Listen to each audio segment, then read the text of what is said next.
আসসালামু আলাইকুম। Hello everyone. Eid চলে গেছে অনেক দিন হইছে। কিন্তু আমাদের বাড়িতে ঈদের খাবার-দাবার যে আছে সেগুলো হচ্ছে চলতেই থাকছে। কিন্তু আজকে রাতে রান্না-বান্নার কোনো প্ল্যানিং ছিল না। শুধু পোলাও করার কথা ছিল। দেন আমার মাথায় হঠাৎ করে হচ্ছে একটু রান্না-বান্নার রান্না-বান্নাতে একটু বেশি আগ্রহী হলে যেটা হয় সেটাই হয়েছে।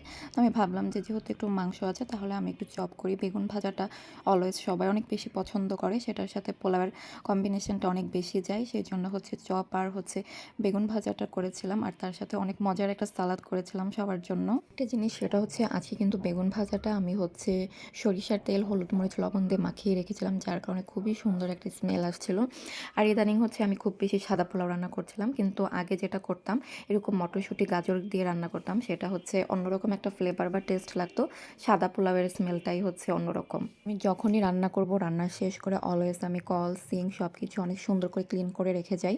কারণ হচ্ছে আমি রান্নাঘর নোংরা থাকলে, অগোছালো থাকলে একদমই রান্না করে আরাম পাই না। আর আমি একটু খুঁতখুঁতা টাইপের। আর এখানে চপের জন্য আমি দেশি একটা মুরগির ডিম নিয়েছিলাম, সেটা দিয়ে করব। এই টাইপের মুরগির চপগুলো কিন্তু বাড়িতেও হচ্ছে নাস্তা হিসেবে খাওয়া যায়। অনেকগুলো একসাথে বানিয়ে ফ্রোজেন করে রাখলে যে কোনো সময় ভেজে খাওয়া যায়। আর আজকে কিন্তু একদম পারফেক্ট টাইমে আমার রান্না শেষ হয়ে গিয়েছিল। আর মাংসটা কিন্তু আমি দুপুরে রান্না করেছিলাম, দেন এখন শুধু একটু গরম করছিলাম। আর চপটা একদম গরম গরম ভেজে সবাইকে সার্ভ করেছি। দেন এটা ছিল আমার খাবারের প্লেট। সবগুলো খাবার আলহামদুলিল্লাহ অনেক বেশি মজা হয়েছিল। সবাই খেয়ে অনেক বেশি ভালো বলেছিল। এতে আমি অনেক শান্তি।